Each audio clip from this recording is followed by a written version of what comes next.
Frente a todo esto, aparentemente habríamos concluido, pero yo creo que los tiempos se van acortando y que es conveniente hacer algunos recuerdos.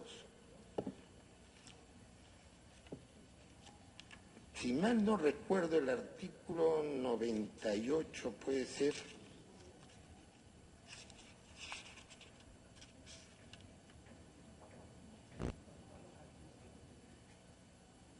El 99 de la Constitución actual corresponde a la Comisión Permanente acusar ante el Congreso al Presidente de la República, a los representantes al Congreso, a los ministros de Estado, a los miembros del Tribunal Constitucional, a los miembros del Consejo Nacional de la Magistratura, a los vocales de la Corte Suprema, a los fiscales supremos, al Defensor del Pueblo y al Contralor General por infracción de la Constitución y por todo delito que cometan en el ejercicio de sus funciones hasta 5 años después que hayan cesado en estas.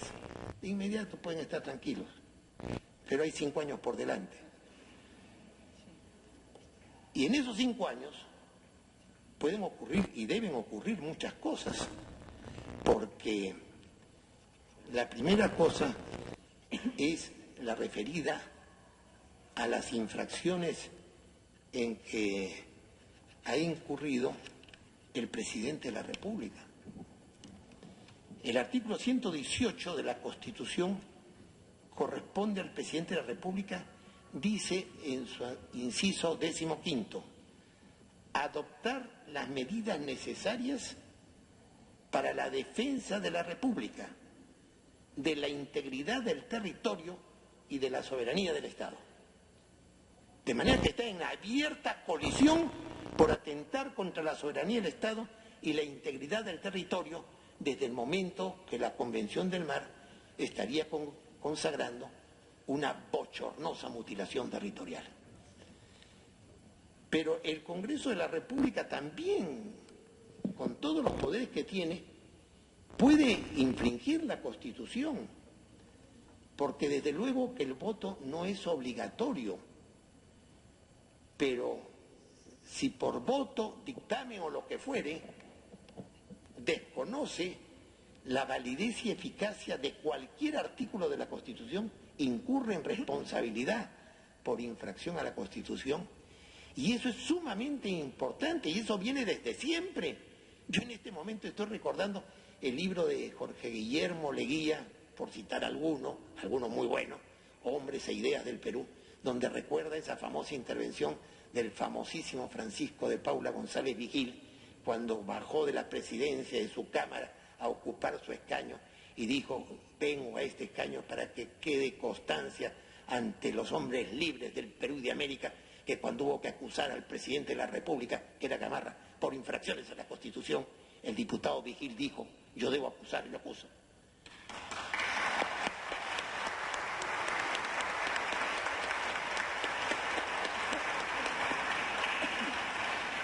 Y aquí están pues las atribuciones del Congreso. Artículo 102, inciso 2, velar por el respeto de la Constitución y de las leyes y disponer lo conveniente para hacer efectiva la responsabilidad de los infractores. No es un demagogo, un patriotero, un hombre que trae ideas trasnochadas el que está hablando en este momento. Estoy hablando con la Constitución en la mano. Y el inciso 3 que dice: aprobar los tratados de conformidad con la Constitución. ¿Cómo habría que aprobar, si esa fuera la voluntad política, la adhesión del Perú a la Convención del Mar? Tendría que aprobarse como debieron aprobarse los acuerdos con el Ecuador, que desdichadamente se aprobaron mal, y se aprobaron en contra del Perú, porque si no lo saben, los acuerdos de Brasilia, contra todo lo que se dijo, con una prensa groseramente controlada, amordazada,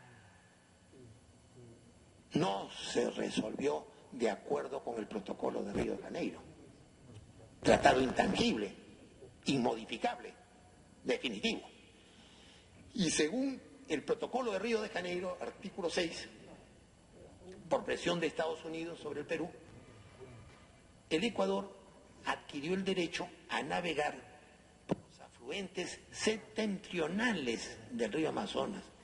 Los afluentes septentrionales del río Amazonas eran el Napo y el Putumayo, después de Iquitos.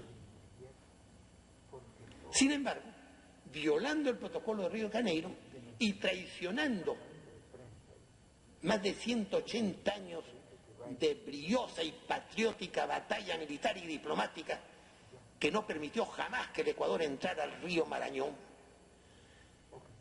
en el Acuerdo de Brasilia se establece que el Ecuador puede ingresar por los ríos que nacen en su territorio y para tener una vía directa que le permite ejercer el derecho de navegación en el Amazonas, puede abordar el río Marañón.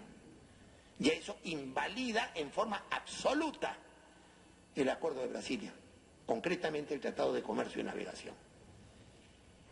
Pero, ¿cómo se puede anular ese acuerdo? En la misma forma en que se podría anular la adhesión del Perú a la Convención del Mar si se creyera, como creen o han creído algunos tontos, entre ellos algún exministro de Relaciones Exteriores, ¿no?, que se puede, por ley del Congreso, simplemente aprobar la convención y luego dar otra ley en la cual se repite lo que dice el artículo 54 de la Constitución. Si se aprobó la convención y ella es incompatible con el artículo 54, el artículo 54 estaría aparentemente derogado. Y si está derogado, no hay ninguna ley que lo convalezca, porque la propia Constitución establece que la Constitución ocupa el primer lugar en el orden jerárquico de las normas jurídicas y que toda ley se somete a ella, etc. Y además los tratados prevalecen sobre la ley, de manera que la Convención prevalecería sobre cualquier ley de la República. Por eso, o no saben nada de derecho, o creen que somos idiotas y que para practicar un acto de inconsecuencia con un país tan generoso como el Perú, que siempre perdona y que debe cesar en esta línea de impunidad, creen que nosotros podemos olvidar que previsoramente la Constitución, ya la del 79 e igual en la 93, se había puesto en el supuesto de que de pronto aparentemente fuera aconsejable suscribir determinado tratado que tenía algún conflicto con algún artículo de la Constitución. Y entonces, previendo ese caso, fue que se redactó el artículo 57. El inciso segundo dice: cuando el tratado afecte disposiciones constitucionales, la Convención del Mar, en conflicto con el artículo 54, debe ser aprobado por el mismo procedimiento que rige la reforma de la Constitución antes de ser ratificado por el Presidente de la República. ¿Qué establece el artículo 206 referido a la reforma de la Constitución? Artículo 206, toda reforma constitucional debe ser aprobada por el Congreso con mayoría absoluta del número legal de sus miembros y ratificada mediante referéndum. Y aquí me quedo. Muchas gracias.